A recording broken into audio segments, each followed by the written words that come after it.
Goedenavond, welkom bij een speciale aflevering van Veronica Film en Video. Een special naar aanleiding van de film Truth or Dare in Bed with Madonna. Er staat één vrouw centraal en dat is Madonna. Welcome in our program, Madonna. Hello. We're here to talk about the film. I must say I was impressed with it. I mean, it's very intense. Yeah. How do you look at it now? I mean... Well, I'm kind of tired of looking at it at this point because I've seen it so many times, but I'm really happy with the way it came out. Do we see the real Madonna in this movie? That's for you to decide. Okay, I'll come back to that later. This is a new look. Is this a new chapter in your life? My chapters in my life don't begin with the color of my hair, per se. I suppose it's really a new chapter in my life because now I'm finally finished with the movie. Finished because the movie started really with the rehearsals for my show and putting my show together, and then we went on the tour and we filmed it, and then for months and months and months since we were finished, we edited the movie, put it together, you know, now it's out, and this is kind of my farewell to it. So now, in that sense, it's a new chapter. In Bed with Madonna is een 2 uur durende film die werd opgenomen tijdens Madonna's Blonde Ambition Tour. De film zit boordevol backstage materiaal dat door regisseur Alec Kashisian in zwart-wit werd opgenomen. De concertnummers zijn wel in kleur. We zien Madonna zoals we haar nog nooit eerder zagen. Stop! Come on it! Please, you motherfucker! Hello. I'm sorry, but the level up here is not that loud, and there's no reason for all this feedback. If we can't get it to sound better than this, then I'm not doing a show.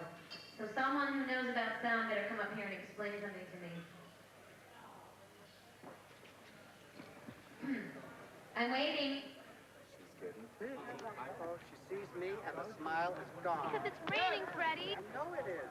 You think it's funny. I don't think it's funny at all. Bert? Get out. I'm having a business pause. Goodbye. Were there any ground rules between you and Alec Kashisian when you started the project? That he should film what he thought, what he wanted to film, really. There were no rules to film, and that he must... I wanted him to capture life on the road, so it was no holes barred, you know, that's it. Whatever he thought was going to be revealing or telling the story of what life is, to really capture what happens. Alec, no way. We talked about this in LA. About me getting an adjustment. Just tune it out. I'm just gonna... Julie, shut up. Don't tell me to tune it out.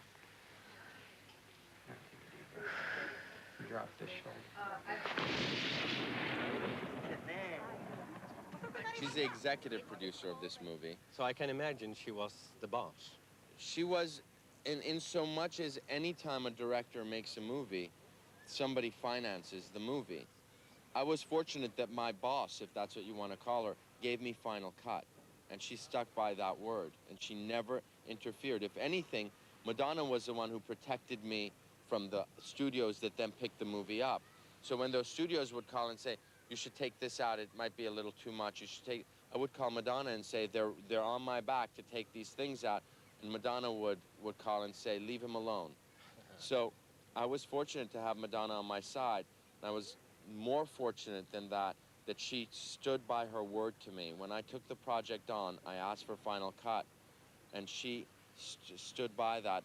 But, you know, it never even got to that issue because there was never something we fought about. There was never a point where I had to tell my lawyers, show her this, because she promised me final cut. We just didn't... Yeah, originally, yeah. And then we decided to change the focus. But how did that happen? Did you ask Alec? Did Alec ask you? I asked Alec. Yeah. I mean, what happened is I asked Alec to film the concert and just film some backstage stuff just to kind of put in so you get the idea that we're in different cities and all that stuff. But then I thought, we started looking at all the backstage stuff and it was really interesting, and I was crazy about the people I was working with and fascinated by the relationships that were developing and stuff. So we were looking at the footage in Japan when we began to shoot, and I just said, Alec, isn't this great? And he agreed and said, well, let's concentrate on this. And he loved it, loved the idea of that, so. But he said, okay, but if we're going to do that, then you must let me film anything I want. Did I always want to be a star?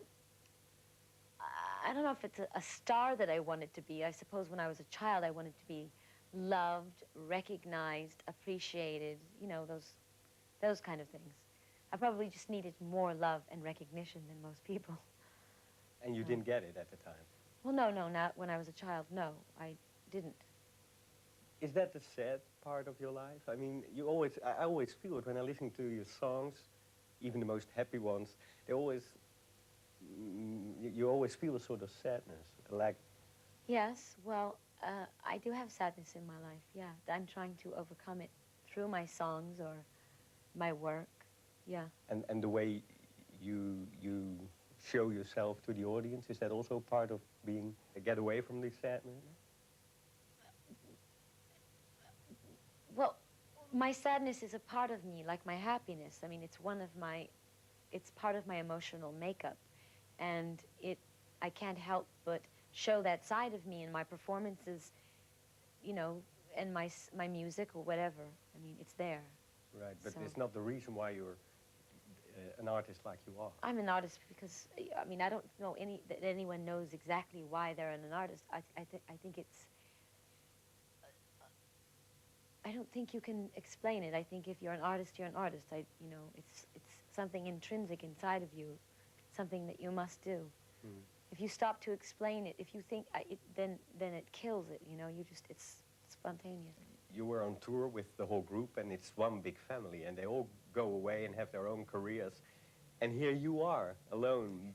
Yes, but I've stayed in touch with those people, and they're still a part of my family, and I'm also pretty good friends with most of the people I work with anyway. In general, I always like to work with people I really like. So I feel that I'm surrounded by friends. It was a real thrill. It was great. I felt like I was going to be crowned or something.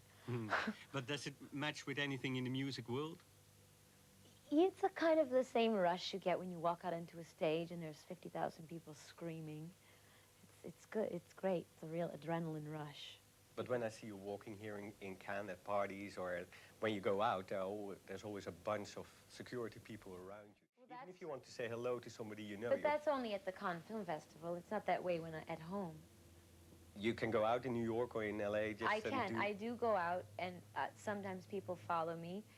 If I go to like a movie opening or some big event, I have security with me. But I like to go out with just my friends, drive my own car.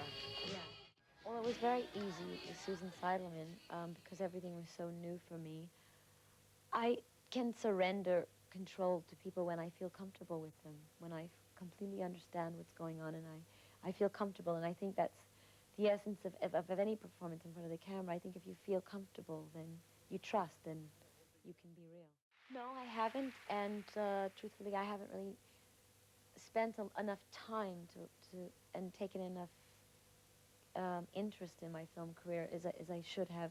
But, you know, I was very busy with my music career, and right now I plan on spending more time concentrating on movies. But could this documentary, Truth or Dare, In Bed with Madonna, be a sort of bridge to the revival of that career? This documentary and everything else I'm working on, yeah.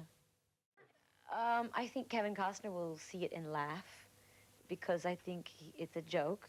And I don't know if Warren would ever see it. And if he did, I don't know if he would ever tell me what he thought. So. The strange thing with the image and the career you're having is that women idolize you, but there are also a lot of women who don't understand anything of what you're doing. Is that, are you aware of They're frightened that? by me. Yeah. Are they? Yes. I would think so, yeah. Do you frighten them? I don't know. I mean, you tell me. I think if people are frightened by what I do or what I say or what I stand for, it's because they're frightened about what the feelings they have inside. I mean, I'm not saying you have to like me or agree with me, but if you're afraid of me, then you're afraid of what I make you feel. I don't know a lot about it myself except my own part. He's very mysterious. So yeah, I play an acrobat, but you never see me doing any of that stuff. I'm part of a circus. I think I was mostly surprised by how maternal I was with everybody, because I'd never think of myself that way. You know, all the other stuff I know I'm very demanding and very much running the show and the boss and all, and, you know, in charge. I knew all that stuff, but that part was a surprise. That's it? Okay. Thank you.